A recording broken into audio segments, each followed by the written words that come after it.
All right, so first can you tell us a little bit about why you decided to run? Yeah, so Payton and I, we were talking actually over winter break, and we decided to run because we've seen our Students Association, because we've been senators for a couple years, and we've also been involved with a lot of things throughout Mizzou. And we're looking at our Student Association and saying it does not connect the students as well as we think it should. And I know Payton's a strong leader, and I believe I am too, and we know that we can unite people to come together, and that's when we decided to come to run. Very nice. Now, what do you think sets you apart from the other two slates? So as far as what sets Nathan and I apart from the other slates on the ticket, I think it's definitely the fact that we've kind of stepped outside of that MSA bubble to gain a lot of different perspectives from different corners of campus. You know, Nathan and I have the MSA experience. We've been involved since our freshman year. We're both on the Academic Affairs Committee, but something unique about us is that we've definitely stepped outside of that to gain leadership in different areas, which I think is something that's going to be really valuable if we were to be elected. Very nice. So what do you view as the top challenges facing MSA? I think it's always a challenge every year is retention and keeping the students who first get in there motivated to stay motivated in there and making sure everyone gets the most out of their time, energy.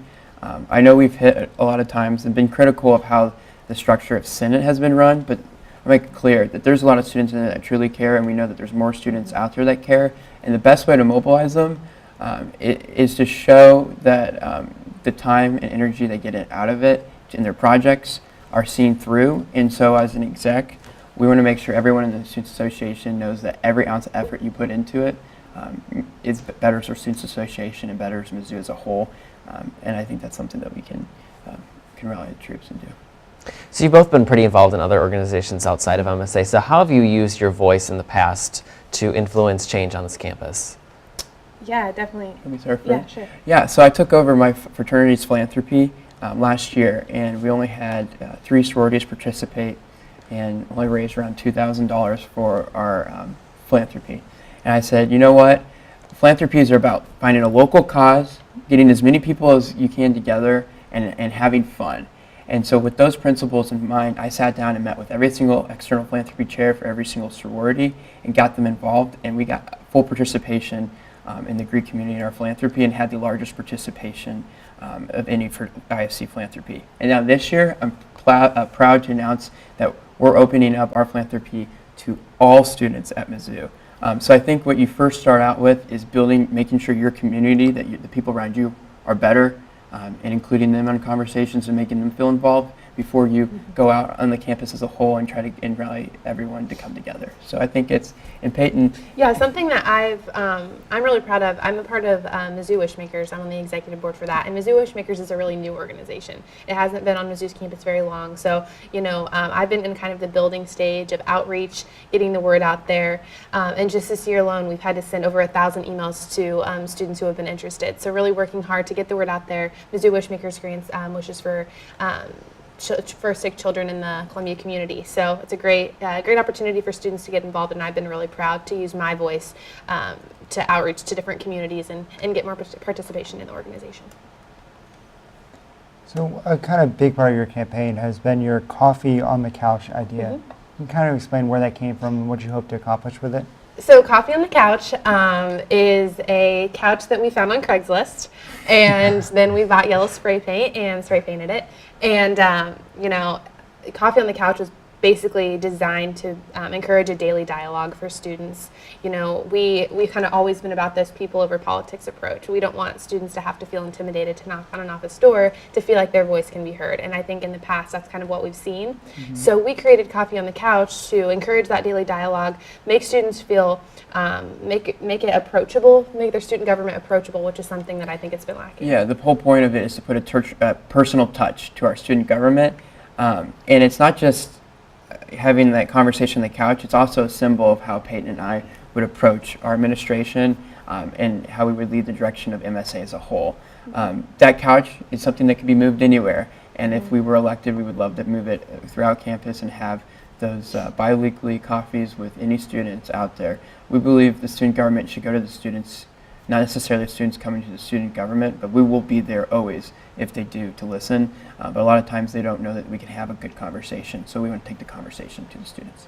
Now, your platform talks about making town halls a priority, and obviously that's something that's been done this year with Roar at Us, Yeah. right? So how would you increase student participation and engagement at those town halls? Yeah, so Roar at Us, I believe it was at 4 o'clock on Thursdays, which is not necessarily the best time for most students, so finding a better time for that. And I do like the approach of making sure the town hall is about an issue each week instead of having a general thing, but you can always have time for general comments and stuff. But I think you can bring more people, more passionate people there if you have it about this certain issue in the community, and you can bring those players to the table to have that conversation in regards to questions or conversations with certain policies. So making sure that each town hall is structured in a way that we hit on this topic, so it can really get more people there. In your platform, you mentioned that you want to launch an education initiative on social media to educate students on the process of applying for applying for residency. How would this differ from the resources that are already available to students? Yeah, so be working with the resources that are available to students and kind of help make a walkthrough video, I think would be the most appropriate message. But I've talked to so many students, and I believe Payton has too, how confused they are about the in-state thing and the regulations, and you can spend like a couple more days than you really need to, and you don't get your in-state tuition. And the education needs to be improved on, and we believe we can use our resources through MSA to assist the education, not necessarily reforming the program and how it's structured, but forming the education process better. Great. Now, your platform talks about wanting to increase the number of students who have completed trainings like Green Dot, Safe Space, and DPE. So have you two both received those types of training, and how would you help get more students involved? Yeah. So we've both been Safe Space trained. I'm attending a Green Dot conference on March 10th, March 10th. As far as encouraging students to, participate, we think it's extremely important. We're big advocates for that. The best thing is peer education. I know with IFC peer educators, it's best to have conversations with someone who's in your community who can be a bridge. It's all about allyship when it comes to those conversations, and building bridges in that way, and having those conversations. But yeah, we've been trained in those, and I know freshmen, you're going through summer welcome. They talked about Green Dot, and we're well educated on the program, but she's going to the formal conference. I'll be at Mizzouthon during that time, but we're real excited to approach conversations in all the above. Everyone's part of the solution kind of approach, and understanding, putting each other in each other's shoes. Not that you can, but at least you should try. Very nice. Your platform includes a goal of raising awareness about mental health. While you stated that you support the enhanced Mizzou fee, which would lead to the hiring of 3 additional mental health counselors, you don't include it in your platform. Why is that? The enhanced Mizzou fee support? Mental health is included in our platform. No, I know mental health is in there, but the enhanced Mizzou fee, you stated that you supported it in debates and stuff, Yes. but that is not explicitly in your platform that you support that. Yeah, well, those are two separate campaigns, and let's not forget, we're running for MSA, president and vice president. That fee will be decided by the students, yes or no. We support the fee, but the issues at hand of what we can control, that's what we have on the platform. So in regard, but we do support the enhanced Mizzou fee, and we like how they've been running an enhanced Mizzou fee with a better education rather than telling students to pass it just to I'm in. They've done an amazing job education. They've had the great town halls. They're providing great resources available for students, and they're going to be the ones who are really going to hit that home and get over the 60 percentage that we need to pass that. But let's be honest, this is a campaign about MSA president and vice president, and we support the enhanced Mizzou, but we are wanting to focus on what we can do on our platform rather than what enhanced Mizzou will do for students, because we do support that. And we educated our whole team about that, and we're educating all the people that we can when they bring up those conversations. Yep. Very nice. Now, one of the other slates has said that he's only heard from MSA people when it's campaign season. So can you tell us about the organizations that you guys have visited during your campaign? Yeah, actually, I think it was, I've said that several times throughout the campaign season, is that we think one of our main platform points is cultivating long-lasting relationships. That's something that we're both very passionate about. And it's really disheartening when we go into these organizations and they are kind of hesitant to let us speak because they say the only time that they see MSA, the face of MSA, is during election season. And we think that is absolutely wrong. As far as organizations we've met with, Our day is booked out, just trying to reach out to organizations, speaking with them, informing them of our platform. So we've met with countless organizations. We met with Mizzou Homecoming, Steerco, we've met with Mizzou RHA, Democrats. a lot of athletes, we've met with resource centers, we've met with... and we've reached out to many more. And the conversations that we have is, we've had tons of conversations on that couch. And that's something that you have the opportunity to come up and speak with us if we forget to mention. But on Sunday, you want to talk about Sunday? Yeah, so Sunday we're really excited. We're doing having a Tigers Together event at the Heidelberg, and that event is dedicated to. All throughout our campaign, our main focus has been reaching more students. And we have this event planned where we're going to, invite students from different corners of campus to come speak with us. Get informed on our platform, ask us any questions they might have. If they're a little bit undecided about who they're going to be voting for, just kind of an informative. Or need clarification on something. Right, just kind of an informative thing.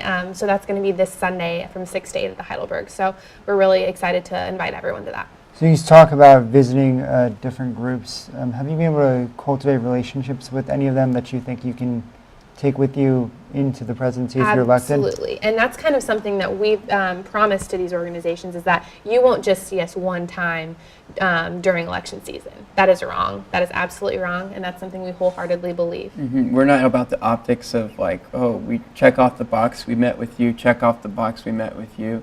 No, it's not a one-time conversation. Mm-hmm. Let's be honest. Our Students Association, we only had 14% of students vote last year.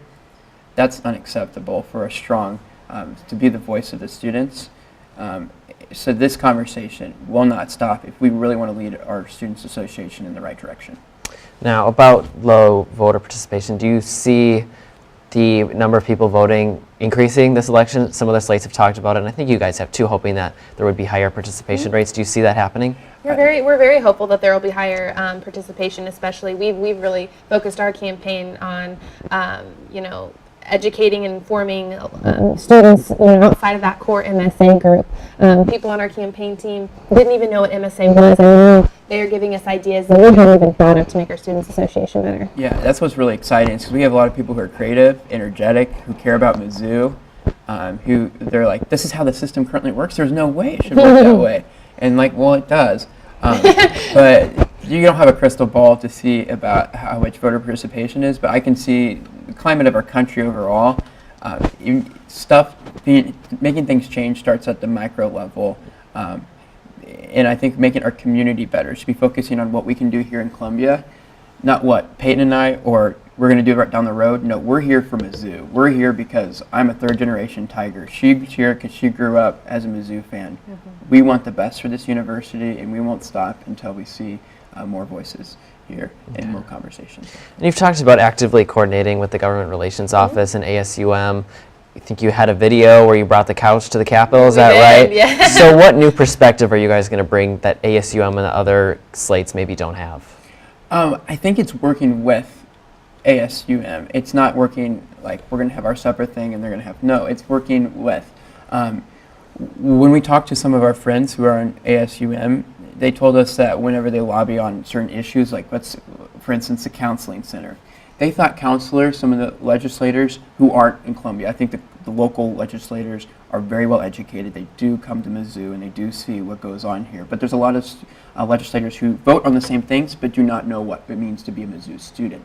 And so that's where the core problem that we thought we had. So our solution to that was bringing those legislators around Missouri to Mizzou, put yourself in the shoes of Mizzou students. But going back to the counseling thing, they thought when the student had a conversation with the legislator, they thought the counselors were the ones who make your schedules, Sure. which is not it at all, Right. which is a problem. If you're going to vote on mental health initiatives, you need to know what counselors do at Mizzou. And so it's just educating legislators by having them come here for a fun event that would be mutually beneficial to And that's interesting. By saying all legislators, do you mean legislators from St. Louis, Kansas City? Boot Hill up to Rockport, Missouri. I'm sorry, I said Missouri. No, it's good. After that, but No, you're not. that's where we're from. But yeah, it's about working with, and it's educating. It does not mean like you come up here and we're going to tell you what you should vote on, and this is how. Right. No, it's just it's being friendly and showing this is what it means to be a student. Oh, by the way, there's a football game in an hour. come have a fun at this tailgate, and Yeah. that's what the event would be like. Very cool. I mean, we are the land-grant institution after all, so Absolutely. it would make sense.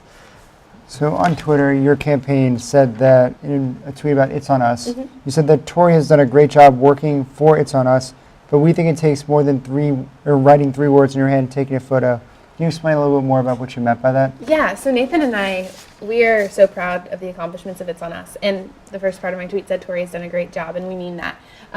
More than anything, we are excited to continue that, pair up with PHA and IFC more so to, get the word out there and see it blossom even more on our campus. It's On Us campaign has done a great job, and to start a campaign, it's not like you're on full cylinders up front, and they have a lot of things planned.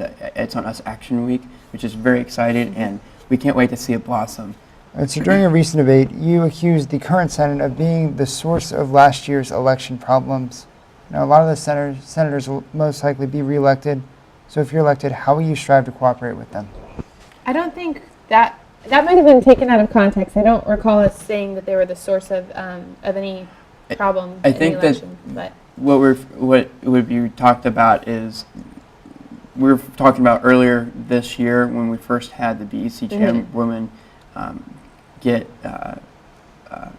So when the BEC chairwoman was going through the process to become officially the BEC chairwoman, there was out in the hall meetings, and there was time taken away. There was recesses. it was pretty ridiculous. Right, I was there watching it, yeah. Backdoor deals looking like it was going down, and that's what we think was wrong. And we kind of saw that a little bit with Senate last year. And there's new students in Senate.